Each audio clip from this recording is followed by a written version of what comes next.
भारत साच जीव कहु एहा, मन क्रम बचन राम पद नेहा।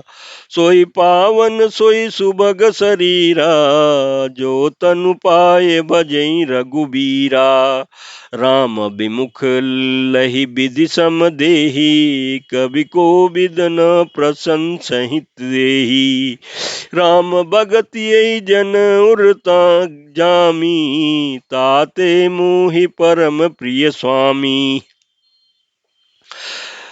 स्वामी तजहु न तन निज इच्छा मरना, तन बिनु वेद भजन नहीं बरना। प्रथम मोह मोहि बहुत बिगोवा, राम विमुख सुख कबहु न सोवा। नाना जन्म कर्म पुनि नाना, किए जोग जप तप मखदाना। कवन जोनि जन्मेउ जह नाही, मैं खगेश भ्रमि भ्रमि जग माही। देखहु करि कर करि सब करम गोसाई, सुखी न भयउ अबहि की नाही। सुधि मोहि नाथ जन्म बहु केरी, शिव प्रसाद मति मोह न घेरी।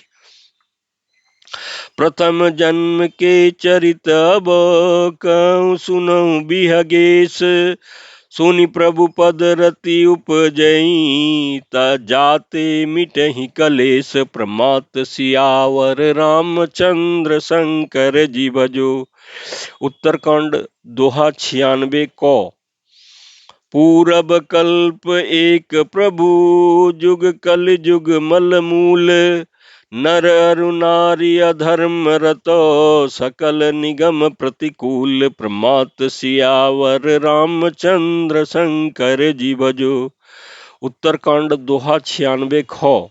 इस चौपाई के प्रसंग में तुलसीदास जी कहते हैं कि जीव के लिए सच्चा स्वार्थ यही है कि मन वचन और कर्म से प्रभु श्री राम जी के चरणों में प्रेम हो। वही शरीर पवित्र और सुंदर है जिस शरीर को पाकर श्री रघुनाथ जी का भजन किया जाए। जो श्री राम जी के विमुख हैं वह यदि ब्रह्मा जी के समान शरीर पा जाए तो भी कवि और पंडित उनकी प्रशंसा नहीं करते हैं। इसी शरीर से मेरे हृदय में राम भक्ति उत्पन्न हुई।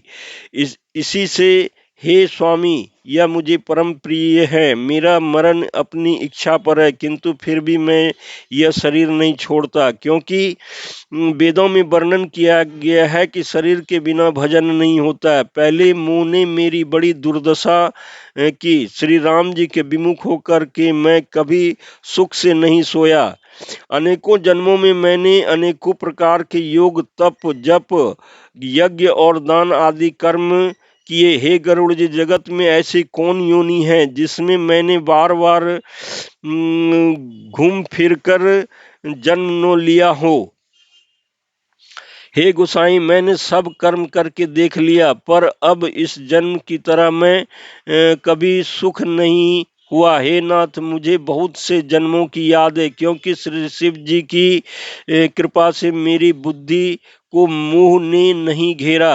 हे पक्षीराज जी सुनिए, मैं अपने प्रथम जन्म के चरित्र कहता हूँ, जिसे सुनकर प्रभु के चरणों में प्रीति उत्पन्न होती है, जिससे सब क्लेश मिट जाते हैं। हे प्रभु, पूर्व के एक कल्प में पापों का मूल युग कलयुग था, जिसमें पुरुष और स्त्री सभी अधर्म परायण और वेदों के विरोधी थे।